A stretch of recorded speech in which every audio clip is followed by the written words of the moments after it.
Husband বসে সকাল সকাল চা।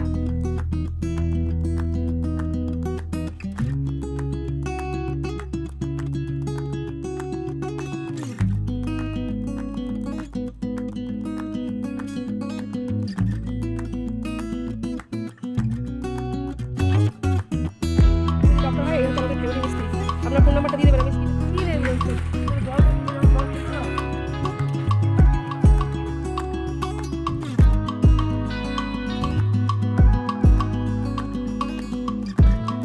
শুভ সকাল আমার প্রিয় বন্ধুরা, কেমন আছেন সবাই? আশা করি সবাই ভালো আছেন, আর আমরাও বেশ ভালো আছি। আজ হলো বুধবার, আর এখন ঘড়ির কাঁটায় বাজে ওই 7টা মতো। উঠেছি 6:25 নাগাদ। তো ফ্রেশ হয়ে গেছি, ড্রেস চেঞ্জ সমস্ত কিছু। আর হাজবেন্ড করেছে সকাল সকাল চা, এই যে। আর আমি কিছুই গায়ে দিইনি এখনো, আর দেবো। বাসি ঘর এখনো ঝাড় দেওয়া হয়নি, চা করে ফেলেছে। আর শীতকালের চা তো তাড়াতাড়ি না খেলেও ঠিক মজা লাগে না। তো চাটা খেয়ে নিয়ে তারপরে বাসি ঘর তো ঝাড় দেবো, ঠাকুর ঘরে যাবো। আর আমার সোনা এখনো ওঠেনি, সোনা এখনো ঘুমোচ্ছে।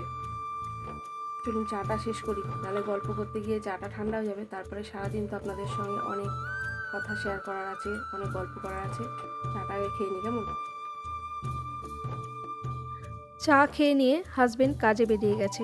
আর আমি এখন যে জামা কাপড়টা ছেড়ে রেখেছিলাম, বাসি নাইটি আর গতকাল রাতের নাইটি, মানে আমি রাতে শুতে যাওয়ার আগে একটা নাইটি চেঞ্জ করি, আর রাত্রেবেলা যেটা পরে থাকি সকালবেলা বাসি সেটাও চেঞ্জ করি। তো দুটো নাইটি জমা হয়, তো সকালবেলা সেই দুটো নাইটি এই যে এখন ধুয়ে দিচ্ছি আর তারপরে মেলে দেবো। আর সোনাকে ডেকে দিয়ে এসেছি, কারণ 7টা তো বাজেই।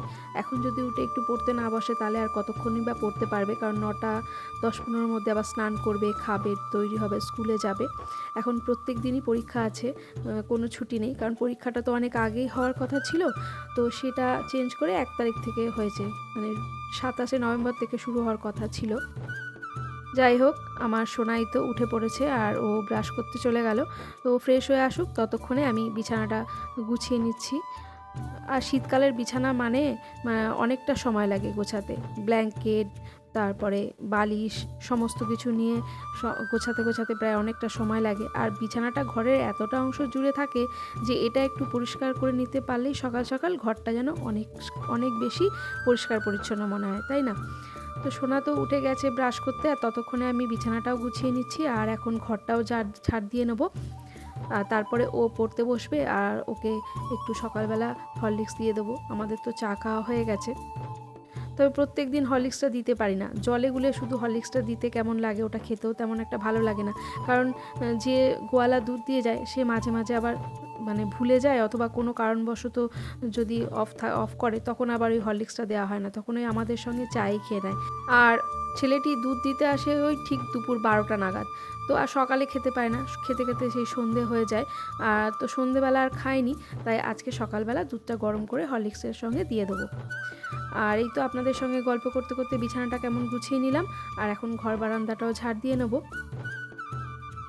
আজ আছে সোনার অঙ্ক পরীক্ষা, আর অঙ্ক পরীক্ষা মানেই তো অনেকগুলো পার্ট, বীজগণিত, পাটিগণিত, জ্যামিতি, সমস্তটা মিলিয়ে অনেকটা। তো একটা দিন ছুটি থাকলে বেশ সুবিধে হয়, সমস্ত বিষয়গুলো বেশ একটু করার সময় পাওয়া যায়। কিন্তু যে একটা দিনও ছুটি নেই, তো কী আর করা যাবে, কালকে যেটুকু যা করেছে। আর আজকে সকালবেলা একটু দেখাতে হবে। আর সকালবেলা একটু তাড়াতাড়ি যদি ওঠে তাহলে আমারও সুবিধে হয়, আমি ওকে বেশ কিছুটা সময় দিতে পারি। কিন্তু এই ঠান্ডার মধ্যে না আমাদেরই উঠতে একটু কষ্ট হয়, তো বাচ্চাদের আর কি বলবো। ওই উঠছি করতে করতে এই যে 7টা সময় উঠে পড়লো। যাই হোক, এখন আমি ভাবছি সংসারের কাজগুলো সারবো, ওকে নিয়ে আবার স্কুলে বেরোতে হবে, নাকি ওর কাছে বসবো। তো দেখি, তাড়াতাড়ি করে এই যে বাসি কাজকর্মগুলো সেরে নিয়েছি। আর এখন ঘরের দুয়ারে জল দিয়ে দিলাম, ঝাঁটটা দেওয়া হয়ে গেছে। তো দুয়ারের সামনেটা একটু মুছে নিচ্ছে, কারণ আমাদের এই যে সিঁড়িটা না নামার সময়, এটা তো একদম মানে একটা কেমন এবড়ো খেবড়ো মতন আর কি। তো একটু জলটা না জমা হয়ে থাকে, তাই একটু একটা কাপড় দিয়ে মুছে দিলাম। তো এইটাকে ইচ্ছে আছে আবার একটু নতুন করে রিপেয়ার করে নেব। তো ওইদিকে স্টোররুমের কাজটা হয়ে যাক, তারপরে ওটা করব। গরম আছে জলটা, না গরম করে দেবো? আছে, গরম আছে, তো নিয়ে ঘরে যা, আমি এই জায়গাটা একটু মুছে নিই। জল জল পড়ে রয়েছে। বাবাকে টোটোর চাবিটা দে, এনে দিয়ে যা। ছুড়ে দিতে হবে কেন ছুঁড়ে দিবি? বাবা ওইদিকে রয়েছে। এদিক দিয়ে সব টপগুলো নামিয়ে দিয়েছে, মানে মশলা মাখবে। হাজবেন্ড বাড়িতে চলে এসেছে আর মিস্ত্রিরাও কাজে চলে আসবে, তো ওই জন্য ওই নতুন ঘরের বারান্দার সামনে অনেকগুলো টব ছিল, তো সেগুলো নামিয়ে দিয়েছে। তো জায়গাটা একটু ঝাঁট দিয়ে দিতে হবে। আর এখন প্রায় ওই 8টা 10-15 এরকম হয়তো হয়ে গেছে। তো আমি ঝটপট ভাতটা আগে বসিয়ে দিচ্ছি। তো সকালবেলা গরম জল, চা এগুলো তো হাজবেন্ডই করেছিল। তো গরম জল গ্লাসে ঢেলেছে, চা ঢেলেছে, এই সমস্তগুলো করতে গিয়ে এই কাউন্টার টপটার ওপর ওই জল ছিল, তো তাই একটু ভালো করে কাউন্টার টপটা মুছে নিলাম। আর যেহেতু আমি ভাত বসাবো তো সেই কারণে।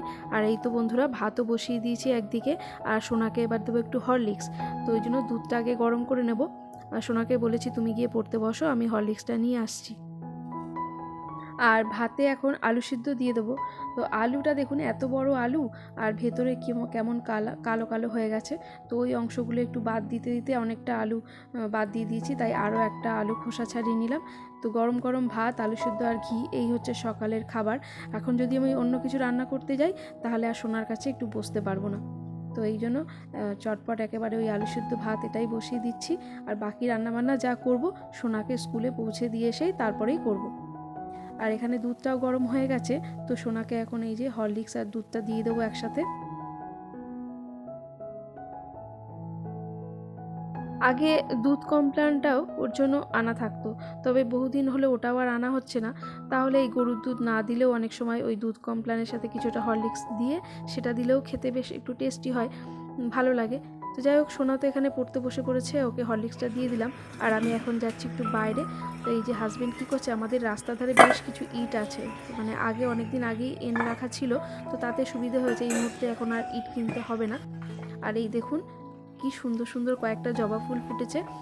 তো খুব বেশি এখন ফুল নেই, তবে যে কটা ফুল ফুটেছে সব কটাই বেশ সুন্দর দেখতে। আর এই ফুলটা না 2 দিন পর্যন্ত এমনই থাকে, এই যে ঘিয়ে কালারের যে জবাটা। গুড মর্নিং মা, গুড মর্নিং। আমার হাজব্যান্ডের মেডিটেশন হয়ে গেছে, আমার এখনও হয়নি। সকালবেলা টুকটাক কাজ করতে গিয়ে দেরি হয়ে গেল। সোনার আজকে পরীক্ষা রয়েছে। ঠাকুর ঘরে আস্তে আস্তে আজকে প্রায় 8টা বেজে গেল। ওদিকের কাজ সারতে গেলাম, দেরি হয়ে গেল। তো যাই হোক, ভাত বসিয়ে দিয়ে চলে এসেছি। এখন একটু বসি, মেডিটেশনটা করে নিয়ে তারপরে গিয়ে আজকে সোনার আবার পরীক্ষা আছে। আজকে আবার অঙ্ক পরীক্ষা, বাংলা হলো, ইংরেজি হলো, আজকে অঙ্ক। আজকে নিয়ে 3 দিন চলছে পরীক্ষা। তো আজকেও ভাবছি একবার যাবো ওর সঙ্গে। চলুন, কাজ করতে করতে কথা হবে, কারণ সকালের সময়টা এতটাই অল্প, মানে দেখতে দেখতে কেটে যায়। 7টা থেকে 8টা, 8টা থেকে 9টা, কীভাবে যে কাটে বোঝা যায় না। তাই কাজ করতে থাকি, সঙ্গে সঙ্গে আপনাদের সঙ্গে গল্পও হবে, কেমন?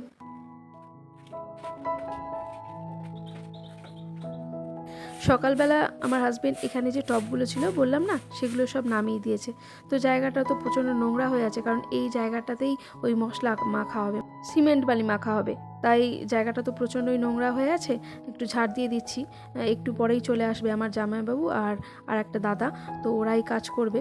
আর আমার হাজবেন্ড পারছে যতটা কাজ এগিয়ে দিচ্ছে, মানে রাস্তায় যে ইটগুলো রয়েছে তো বয়ে বয়ে টোটো করে অনেকগুলো ইট এনে দিয়েছে, আর এখন সেগুলোকে ভিজিয়ে দিচ্ছে, কারণ ইটগুলো তো ভেজাতেই লাগবে। আর আমার হাজবেন্ড যদি একটু আগে থেকে ভিজিয়ে দেয় তাহলে কাজ করতে অনেকটা সুবিধা হবে, কাজটা অনেক এগোনো থাকবে। তো ওই কাজটা করে আমি হাত পা ধুয়ে আবার চলে এসেছি ঘরে। ওদিকে ভাতও হয়ে গেছে, হাতে এখনও বেশ কিছুটা সময় আছে, তাই একটু সোনার কাছে এসে আমি বসলাম। একটা সাইড করে রাখ, ওই যেদিকে বাক্সগুলো রয়েছে না, ওই ধারে ওই দিকটা রাখ, ওখানে রাখিস না, একটা সাইড করে রাখ। আর এইটাও নামিয়ে দে। এখন ওই 10:45 মতো বাজে, আর সোনার স্নান হয়ে গেছে, তাই ওকে বললাম যে 2টো সাইকেলই তুমি নামিয়ে দাও। আস্তে আস্তে নামা।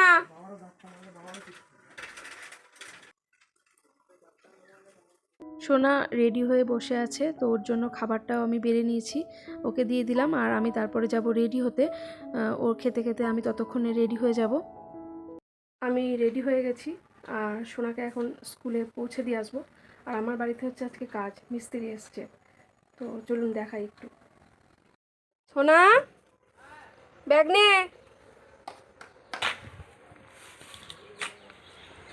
এ লোকে যেমন ফ্যামিলি ডক্টর হয়, এই হচ্ছে আমাদের ফ্যামিলি মিস্ত্রি। আপনার ফোন নাম্বারটা দিয়ে দেবেন, আমি স্ক্রিনে দিয়ে দেবো, যাতে এই খামারগাছির লোক ডাকলে আপনাকে সহজেই পেয়ে যায়। আগে থেকে জানাতে হবে তো। আর তার সঙ্গে আমাদের আর এক দাদা, ফ্যামিলি ডাক্তার আর ফ্যামিলি মিস্ত্রি ভালো দেখবে বলবে। কাজ করুন, আমি তবে দিয়ে আসি। হ্যাঁ, দিয়ে এসে তারপর টিফিনটা দেবো। এই দরজা দিয়েছিস? দাঁড়া, আমি আর সোনা বেরিয়ে পড়েছি, তো স্কুলে আগে দিয়ে আসি, ঠিক আছে? কী নেই লোক জল দেখতে পেয়ে জল খেতে দাও। খেয়ে নে, দাঁড়া এখানে। সোনাকে স্কুলে পৌঁছে দিয়ে আমি বাড়ি চলে এসেছি। এখন ঘড়ির কাঁটায় ওই 11:15 কিংবা 10:40 মতো হয়তো বাজে, কারণ এখন তো রুম খোঁজার ব্যাপার নেই, প্রথম দিনই একটু দেরি হয়, তো ওকে দিয়ে আমি চলে এসেছি। এই যে শুকনো মুড়ি দিয়েছে, বুঝে তো? মুড়ি ভিজায় দিম, জল ঢেলা দি, ভিজিয়ে দি দি। লঙ্কা কিরম গো? এতে দুটো লঙ্কা কি? ওইটা আকাশমুখী লঙ্কা। আমার ঝাল। খাবেন তো? না খেলে ফেলবেন না। না, খাবো তো। তা আমাকে দিচ্ছ কেন? লঙ্কা নেবেন না আপনি? আমাকে জল দাও। না না, লঙ্কাটা দিয়ে দেন। লঙ্কা খাবেন তো আপনি? একটা খাবো, একটা তাহলে একটা দিয়ে দেন, জল দিচ্ছি। এতক্ষণে হাজব্যান্ডেরও খাওয়ার টাইম হয়নি, কারণ সেও কাজে এতটাই ব্যস্ত যে সকাল থেকে এদিক ওদিক একবার করে যাচ্ছে, আবার বাড়িতে আসছে, এটা ওটা করছে, তো তার খাওয়ার সময় হয়নি। তো তাকেও দেবো খেতে, ভাতটা বেড়েছি, কিন্তু সে অন্য কাজে ব্যস্ত হয়ে পড়েছে, তাই ভাতটা রেডি করে নিয়ে আমি নিজের খাবারটা নিয়ে বসলাম। আমিও ওই আলু চচ্চড়ি আর মুড়ি নিয়ে বসেছি, যেটা সবাইকে দিয়েছি। এখন বেলা ওই 11টা মতো বাজে, 11টা 5-10 হয়েছে। তো ওদের খেতে দিয়ে দিয়েছি মিস্ত্রিদের, আর আমিও খেয়ে নিয়েছি। হাজব্যান্ডেরও খাবারটা বেড়েছিলাম, কিন্তু সে এখন ইট বয়ে আনছে, খাবারটা ঢাকা দিয়ে রেখে দিয়েছি। আর আজকে করবো লাউ চিংড়ি। এই যে লাউটা আগে গতকাল রাতে হাজব্যান্ড কেটে দিয়েছে, লাউ আর একটু আলু। আর এখানে নিয়ে এসেছি চিংড়ি মাছ। আর এখানে ওদের জন্য লিকার চায়ের জল বসিয়েছি, চায়ের জল ফুটছে, চা পাতা দেবো। আর এই যে চিংড়িগুলো কাটতে হবে, লাউ চিংড়ি হবে। আর কি করব সেটা দেখছি পরে। সকালে একবার ভাত করেছিলাম, কিন্তু মনে হচ্ছে আরও একবার ভাত করতে হতে পারে। এরপর স্নান করব, পুজো দেবো, তারপরে রান্নাবান্না করব। এখন রান্নাবান্নার দিকে আর যাবো না, কারণ পুজোটা দিতে প্রতিদিনই প্রায় দেরি হয়ে যাচ্ছে। তাই শোনা আস্তে আস্তে আজকে ওই অনেকটাই দেরি হয়, একটা পরীক্ষা হয়, তো তার মধ্যে রান্নাবান্নাটা সেরে ফেলবো আশা করি। আর গতকালের কিছু খাবার পড়েও আছে, তো সেগুলো একটু গরম করে নেবো। চলুন, জলটা অনেকক্ষণ থেকে ফুটছে, চা পাতাটা দিয়ে দিই।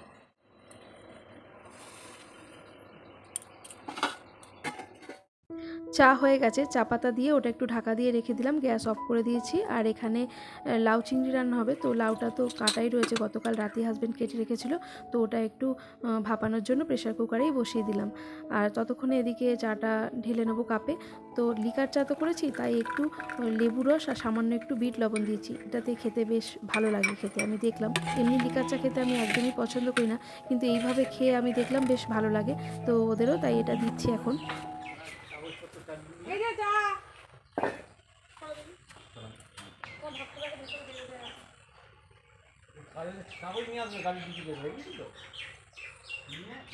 কতবার নিভে যা বলতো, মানে ওরা ভুলে গেছে কতবার নিভে।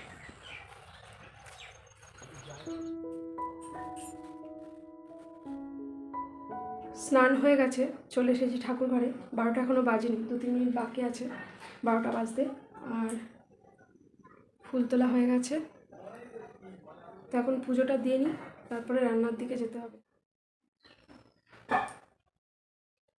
পুজো দেওয়া কমপ্লিট, এবার যাবো সোজা রান্নাঘরে।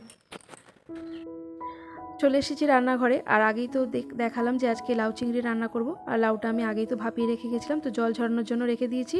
আর এখন তেল গরম হয়ে গেছে, তেলের মধ্যে একটা শুকনো লঙ্কা আর তেজপাতা ফোড়ন দিয়েছি। তারপরে মশলা আমার রেডি করা ছিল, জিরে আদা পেস্ট, আর তার সঙ্গে একটু টমেটোও ছিল, তো সেই পেস্টটা দিয়ে ভালো করে মশলাটা কষিয়ে নিয়েছি। আর চিংড়ি মাছটা আমি স্নানের আগে বেছে রেখেছিলাম, তো চিংড়ি মাছটাও মশলার মধ্যে দিয়ে একটু ভাজা ভাজা করে নিয়েছি, আলাদা করে আর চিংড়ি মাছটা ভাজিনি, মশলা কষাতে কষাতে ওটা ভাজা হয়ে গেছে। আর চিংড়ি মাছ তো এমনিতেও খুব একটা ভালোভাবে ভাজার দরকার পড়ে না। মশলাটা ভালোভাবে কষানোর পর ওই যে ভাপিয়ে রাখা লাউটা সেটা দিয়ে সুন্দর করে মশলার সঙ্গে মিশিয়ে নিয়েছি। তো এটা প্রায় হয়েই গেছে, তো নামানোর আগে একটু বেশি করে ধনেপাতা কুচি দিয়ে দিলাম। আর আপনাদের সঙ্গে গল্পে গল্পে লাউ চিংড়িটা আমার রেডি হয়ে গেছে। আর আজকে রান্না করেছিলাম লাউ দিয়ে মুগ ডাল, তো ওটা আর শেয়ার করলাম না, এমনিতেই অনেকটা বেলা হয়ে যাচ্ছে, আবার ক্যামেরা নিয়ে ঘোরাঘুরি করব, তাই ভাবলাম শর্টকাটে রান্নাটা আজকে সেরে দিই। দুপুরের খাওয়ার সময় আপনাদের সঙ্গে মেনুটা শেয়ার করে দেবো। তো আজকের মেনু হচ্ছে এই যে লাউ চিংড়ি, লাউ দিয়ে মুগ ডাল আর গতকালের আলু পোস্ত। তো আমার সোনাকে আগেই খেতে দিয়ে দিলাম, কারণ ওদের একটু দেরি হবে, তো 2টো বাজে প্রায়, আর ও তো অনেকক্ষণ এসছে বাড়িতে, তারপরে একটু রেস্ট করবে, আবার কালকেও পরীক্ষা আছে আগামীকাল। তো সোনাকে দিয়ে দেওয়ার পর তারপরে আর কোনো রকম ভিডিও শ্যুট করিনি, আমাদের সকলের খাওয়া দাওয়া হয়ে গেছে, এখন বেলা প্রায় ওই 3টে মতো বাজে। তো যে বাসনগুলো বেরিয়েছিল সেগুলো আমি এখন মেজে নিয়ে সমস্ত কিছু গুছিয়ে নিয়ে তারপরে একটু ঘরে বসবো, ভিডিও এডিটিং করব, সমস্ত কাজ আস্তে আস্তে সেরে নেব। তাই আজকের গল্প আমার এই পর্যন্তই আপনাদের সঙ্গে রইল, বাকি আরও অনেক গল্প আপনাদের সঙ্গে আমার হতে থাকবে। সকলে ভালো থাকবেন, সুস্থ থাকবেন, আবারও দেখা হবে। আর ভিডিওটি কেমন লাগলো অবশ্যই কমেন্ট করে আপনাদের মতামত জানাবেন।